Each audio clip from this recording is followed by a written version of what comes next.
Hola, ¿qué tal? Soy Isaac Osorio, director del proyecto Bla Bla Bla y etcétera. Y en esta ocasión voy a leerles un cuento que se titula Otro traje nuevo para el emperador, de los textos de Marta Riva Palacio Obón, adaptación del cuento clásico El traje nuevo del emperador de Hans Christian Andersen. Había una vez, en un lugar que no está ni cerca ni lejos, en un tiempo que no es ahora ni entonces, un reino en que las cosas nunca eran lo que parecían.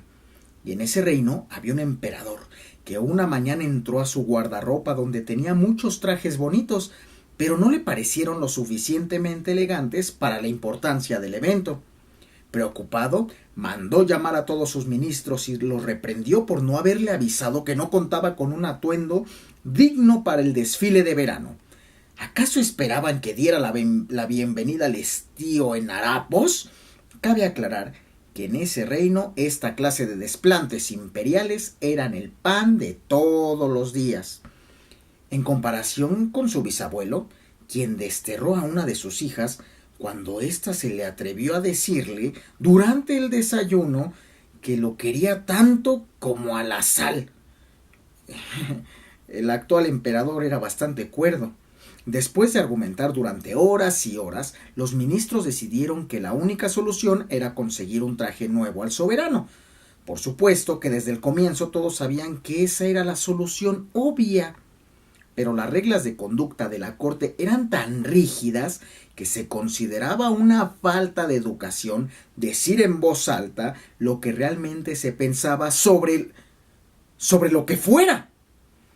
A la medianoche, el primer ministro Picamuela ordenó a los heraldos anunciar por todos los rincones del reino que el emperador deseaba un traje nuevo, que fuera el más espectacular de todos los que actualmente tenían el guardarropa real. Cabalgaron los mensajeros a toda prisa leyendo en plazas, mercados y tabernas la proclama real. Llegaron los rumores hasta Dorapíldora del Norte, quien envió inmediatamente una paloma mensajera a Don Cuentas Largas del Sur. El mensaje decía algo así como: «Ya la hicimos». Sastres, costureras, modistas, criadores de gusanos de seda, fabricantes de botones, encajes y listones, una multitud se agolpó ante las puertas del palacio, esperando turno para presentar su propuesta de traje para el emperador. Incluso las niñas y los niños del reino se volcaron a la tarea de imaginar cuál sería el mejor atuendo para recibir al verano. Trajes para pasear por el fondo del mar, trajes con espejos para reflejar el sol, trajes linterna, trajes con correas para atar 100 palomas y volar, trajes jardines verticales, trajes que remendaban el canto de todas las ranas del imperio, trajes telescopios para rastrear cometas. Cada propuesta era más asombrosa que la anterior. Sin embargo, el primer ministro Picamuela no tenía la intención de perder el tiempo trabajando, y la algarabía y la verbena que tenía lugar cerca de su torre únicamente le agrió más el carácter. Y si emitía un decreto cancelando las vacaciones de verano a todas las personas del reino, menos las suyas, la idea de pasar el día a la orilla del mar sin niñas ni niños, con esos escándalos, animó un poco a Picamuela, así que decidió quedarse tumbado en un camastro. Imagínenselo, que el resto del reino trabajaba a marchas forzadas. Bueno, viéndolo a lo lejos. Eso sí serían vacaciones de verdad. Un mensajero entró al despacho con un saco de cuero y un sobre lacrado en las manos. Al reconocer el sello de su primo Don Cuentas Largas del Sur, Picamuela sonrió intrigado. ¿Te gusta la tela? La hace nuestra amiga Dorapíldora, y solo pueden verla las personas muy, pero muy inteligentes, decía la tarjeta dentro del sobre. Picamuela no pudo ver la tela, pero las 10 monedas de oro que venían dentro del saco de cuero le sirvieron de consuelo. El Gran Consejo Imperial, presidido por el primer ministro Picamuela, se complace de anunciar que los encargados de hacer el nuevo traje del emperador serán Dorapíldora del Norte y Don Cuentas Largas del Sur. Se terminó la verbena. Sastres, modistas, fabricantes de brocado, listones y accesorios volvieron a sus casas. La gente del reino comenzó a preguntarse cómo sería el próximo traje del emperador. De seguro sería algo portentoso. La decepción de no haber ganado fue reemplazada por la anticipación del espectáculo que les tocaría presenciar durante el solsticio de verano. Una semana después, los heraldos volvieron a recorrer todos los rincones del reino anunciando un nuevo edicto. El Gran Consejo Imperial solicita muestras de telas, hilos, brocados, listones, botones, joyas y demás materiales necesarios para la fabricación del traje de su Real Majestad el Emperador. Al principio, la gente se entusiasmó al escuchar las noticias provenientes de la corte imperial, aunque no hubieran aceptado su propuesta para el traje del emperador. Había la posibilidad de que los encargados de hacerlo compraran sus productos a muy buen precio. La perspectiva de tener un poco más de dinero durante las vacaciones de verano animó a todos los súbditos del reino. Se limpiaron tiendas, talleres, mercados y demás. Se pulieron botones y joyas, se colocaron madejas de hilos de seda en canastas frente a vitrinas decoradas con toda clase de figuras de papel, todo para atraer la atención de los emisarios imperiales. El gusto, sin embargo, les duró mucho tiempo. Bueno, no mucho tiempo. Un día después de promulgarse el edicto, don Cuentas Largas inició el recorrido en busca de las muestras para el traje del emperador. Decidió empezar con la tejedora de encajes. La viuda se apresuró a presumirle sus mejores piezas. «Nos las llevamos todas», ordenó don Cuentas Largas a los guardias que lo acompañaban. «¿Pero dijeron que era una muestra nada más?», exclamó desesperada la mujer mientras los subordinados de don Cuentas Largas vaciaban toda la tienda. «¿Y cómo quiere que su Real Majestad elija bien si no puede ver todo lo que usted tiene?», le respondió encogiéndose de hombros.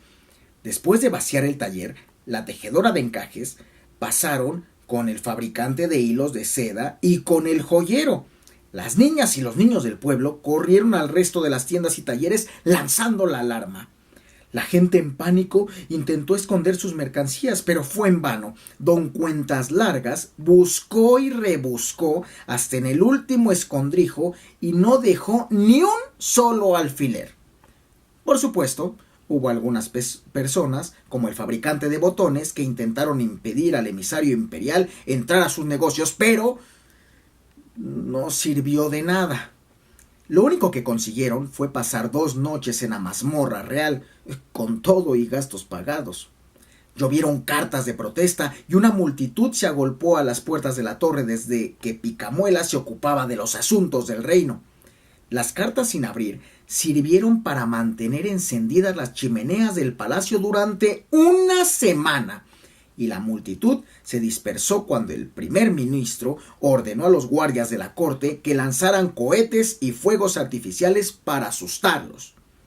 Así, pues mató 2 pájaros de un tiro. Se libró de los visitantes inoportunos y entretuvo a la corte con un magnífico espectáculo de pirotecnia. Los habitantes del reino regresaron a sus casas cubiertos de tizne y se resignaron a pasar el verano más triste de sus vidas. Sin materiales no podían trabajar, y si no podían trabajar, tampoco tendrían mucho para comer. Tal vez alguien que no conoce las costumbres de este reino, que está en un lugar ni cerca ni lejos, en un tiempo que no es ni entonces ni ahora, se preguntaría por qué el emperador no se daba cuenta de que había algo, no digamos mal, sino podrido en su reino. Pero bueno, pues eso solo preguntaría a alguien que no está familiarizado con protocolos imperiales. El emperador, mientras Dorapíldora le tomaba las medidas para el nuevo traje, había notado al grupo de gente que gritaba a la entrada de la torre. Sí, claro, y como buen soberano que era, había preguntado inmediatamente a uno de sus pajes qué estaba pasando. Lo lógico hubiera sido que el paje fuera directamente al sitio del borlote para enterarse del chisme. Pero en esta corte, las reglas dictaban que el paje debía preguntarle al chambelán, el chambelán a la ministra de Salones, la ministra de Salones al duque de las Cortinas, el duque de las Cortinas al maestro de las cocinas, el maestro de las cocinas a la señora de las campanillas, la señora de las campanillas a la condesa del glaciado, la condesa del glaciado al ministro del hollín, el ministro del hollín a la custodia del gato imperial, la custodia del gato imperial al vigilante de la puerta y el vigilante de la puerta al primer secretario, el primer secretario a la segunda secretaria y la segunda secretaria al primer ministro Picamuela. Dicho de otro modo, en esta corte, en la que una de las reglas era no decir lo que realmente se pensaba, cortesanas y cortesanos pasaban la mayor parte de su tiempo jugando al teléfono descompuesto. El emperador había preguntado en la mañana qué hacía la gente a las afueras de la torre, y 5 minutos antes de la medianoche el paje respondió: «No hay nadie afuera». El monarca se asomó a su ventana y comprobó que, en efecto, ya no había nadie afuera. Antes de irse a dormir, decidió condecorar al primer ministro Picamuela por los fuegos artificiales con los que había amenizado el almuerzo imperial. A la mañana siguiente salieron por tercera vez los emisarios del reino para anunciar lo que a primera oída podían parecer buenas noticias. El Gran Consejo Imperial anuncia que, después de escuchar a los súbditos del emperador, se tomaron medidas para que puedan adquirir materia prima para continuar con su trabajo. Se montó una carpa cerca del puerto y los guardias bajaron de uno de los barcos toda clase de encajes, telas y brocados, muy similares a los que se fabricaban en el reino para que pudieran amoldarse al gusto local, como explicó Dora Píldora a la multitud.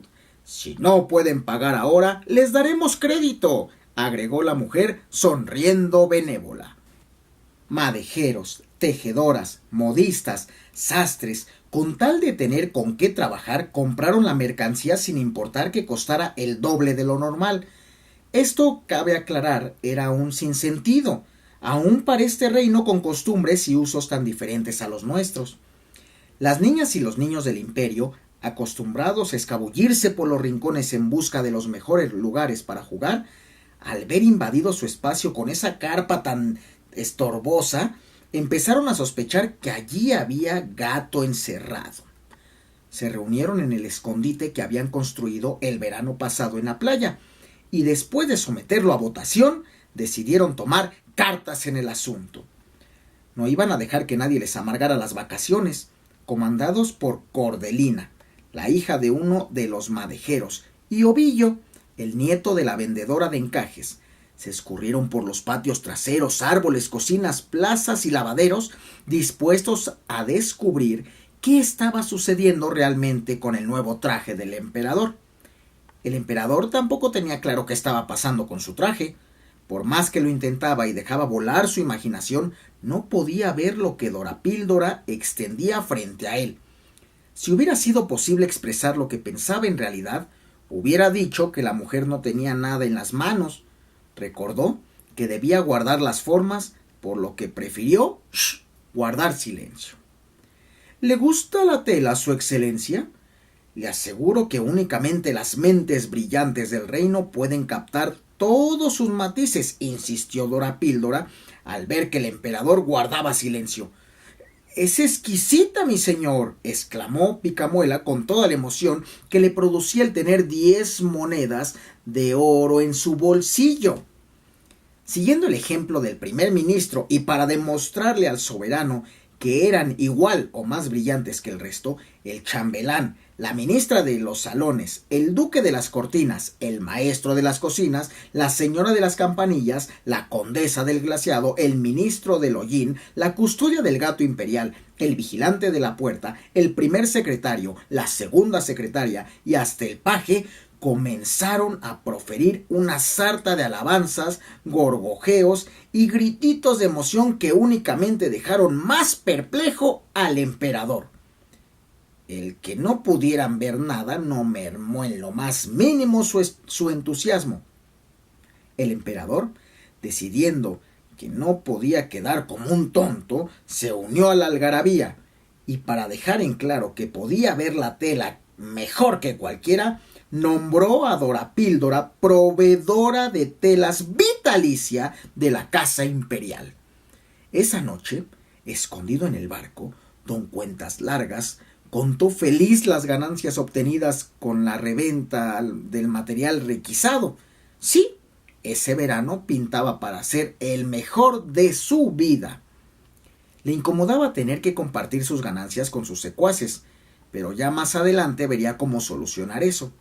Dorapíldora, mientras tanto, acariciaba emocionada esa medalla de proveedora imperial y también elucubraba cómo deshacerse de sus socios una vez que ya no les sirvieran.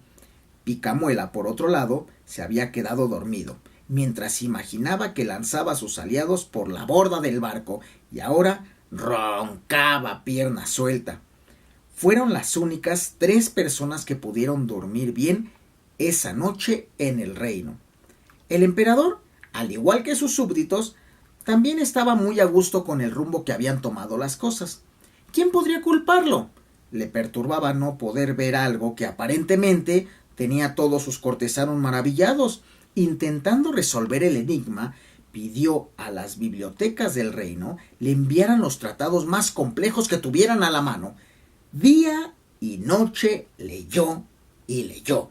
Se llenó la cabeza con cifras, datos, estadísticas y con la anatomía de las cabras.